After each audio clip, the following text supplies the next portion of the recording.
मुझे ये समझा दीजिए कि अभी जो खबरें चल रही हैं कि कुजा इसके कि चौधरी शुजात साहब जो थे उनके पास लोग बार बार इयादत करने आ रहे थे और जिस फ्रीक्वेंसी से इयादत करने आ रहे थे, मुझे तो कई दफ़ा ये खदशा होता था कि चौधरी साहब अभी बीमारी की हालत में है या रिकवर हो रहे हैं, रिकवरी रुकना जाए रास्ते में। जिस तरह एक एक दिन में 4-4 दफ़ा लीडर उनको मिलने जाया करते थे ज़रूरत के तहत, मतलब मौलाना साहब भी गए, जरदारी साहब भी गए, फिर एक दफ़ा इमरान साहब भी गए।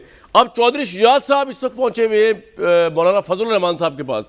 सर, कोई खबर आपके पास है, कोई असेसमेंट है कि तहरीक अदम एतमाद वैसी प्रेशर टैक्टिक है, सीरियस अटैम्प्ट है, गवर्नमेंट के पास कोई ऑप्शन रह गई है या गवर्नमेंट फारिग हो गई है? भट्टी साहब, देखिए, बिल्कुल सीरियस अटैम्प्ट है। पहली बात तो ये है कि ये कोई इस वक्त प्रेशर टैक्टिक्स नहीं है। ये इस वक्त इस तरीके अदम एतमाद के बाद हुकूमत और अपोजिशन दोनों की जो ज़िंदगी है वो स्टेक पर है।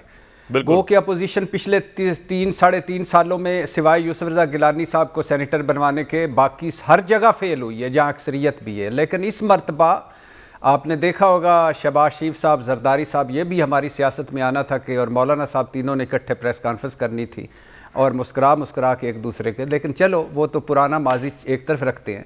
तो ये भट्टी साहब, आप किस बुनियाद, मेरी बात बताइए, मैं आपसे कई सवाल पूछने, कोई किस बुनियाद पे आप समझते हैं कि सीरियस अटेम्प्ट है ये?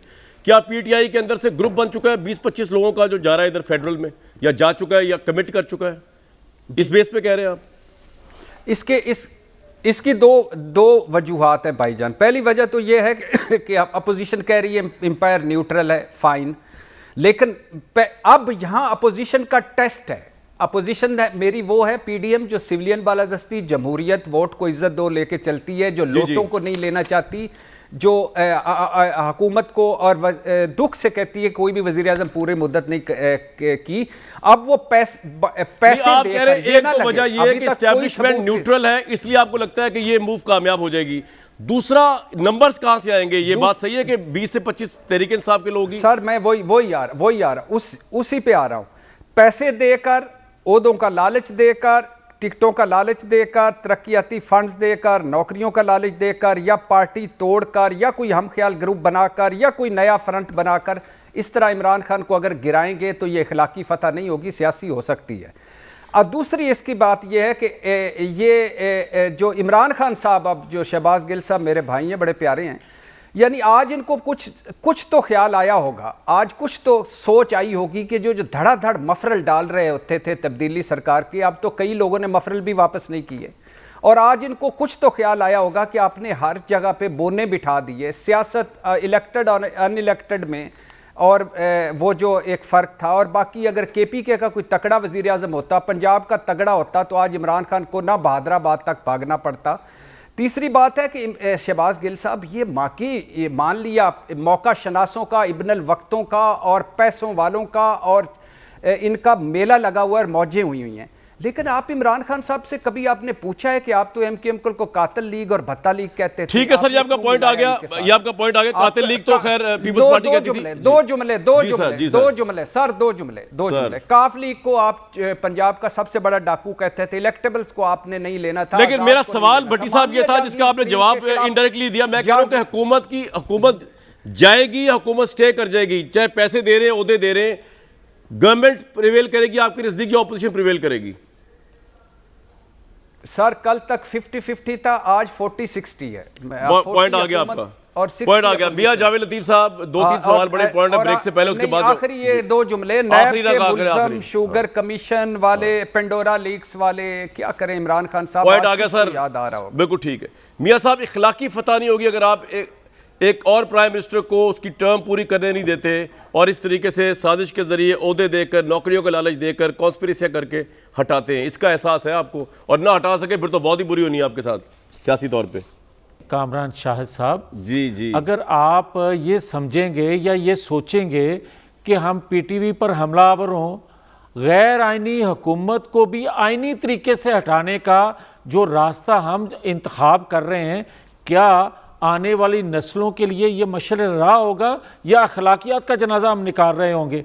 आप ये देखें कि बदकिस्मती है इस पाकिस्तान की कि जितनी तबाही इन्होंने हर शोबे में करनी थी। मियां साहब, मुझे एक बात बताएं, मियां साहब, ये आप तबर्रा 3.5 साल से कर रहे हैं, हो सकता है आपके वोटर कह रहे हो बिल्कुल ठीक कर रहे हैं, कितने बंदे आपके पास हैं पीटीआई के?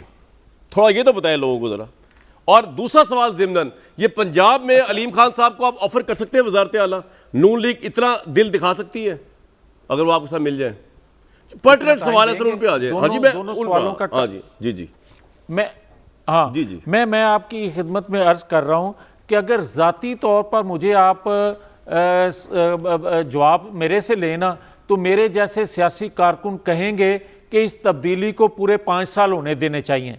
मगर असल बात यह है कि पाकिस्तान की बदकिस्मती ये खारजा दाखिला पॉलिसी के हवाले से बातें कर रहे हैं ना कि मगरब साजिश कर रहा है, अमेरिका साजिश कर रहा है।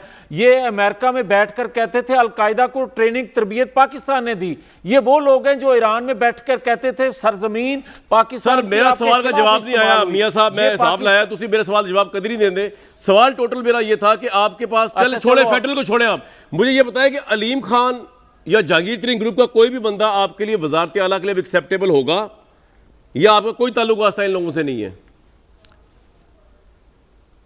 कामरान शाहिद, अगर पंजाब से एक सरदार को हटा के किसी चौधरी को लाना है तो उससे बहुत बेहतर है अलीम खान।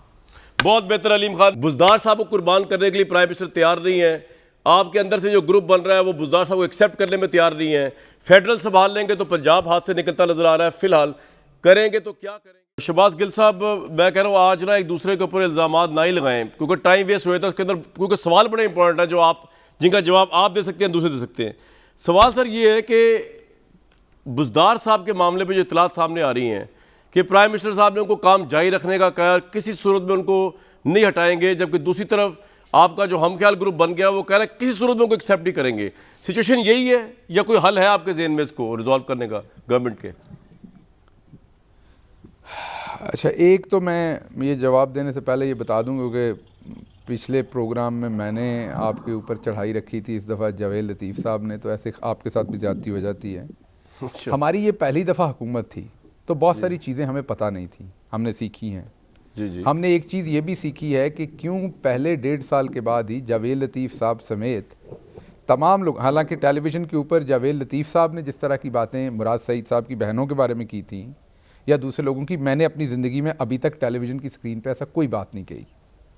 तो अगर किसी के साथ नहीं बैठना चाहिए टीवी पे तो वो इस तरह के लोगों के साथ नहीं बैठना चाहिए। गिल साहब आपकी बात तो कोई नहीं कर रहा, आपकी बात कोई नहीं कर रहा गिल साहब, वो तो वैसे मैं बता रहा हूँ ना, जी जी। उन्होंने जो बात की वो मैं क्योंकि मेरे साथ बैठना नहीं चाहते होते ना, तो मैं बता रहा हूँ कि पाकिस्तान तहरीक इंसाफ को पता चल गया है कि आपको हमारे बड़े नरम और हंसने वाले ऐसे स्पोक्स पर्सन अच्छे लगते हैं जो आपको जवाब नहीं देते और चुप करके चले जाते हैं। आप मेरी बात कर रहे हैं? अब हमारी पार्टी पॉलिसी है कि हमने फैसला करना, आपकी बात नहीं कर रहा, मैं उनको जवाब दे रहा हूँ। हमारी पार्टी पॉलिसी ये है कि अब हमने जिस तरह का मेहमान होगा उसी तरह का हमारा स्पोक्स पर्सन। अच्छा शहबाज भैया मेरे सवाल पे आ जाए यार, वो आपको टेलीविजन जी, या तो अब आपको टेलीविजन छोड़ना पड़ना है या अब आपको मेरे साथ बैठ के सर वो आपकी बात ही नहीं करे ना, उन्होंने मेंशन किया आपको, तो जनरल बात कर रहे थे। जिधर जिधर आप बैठेंगे उधर उधर मैं आगे बैठा हूंगा। अच्छा शहबाज भाई, अगली बात में आ जाता हूं। देखिए जी, आपका जो सवाल है वो ये है कि देखिए बात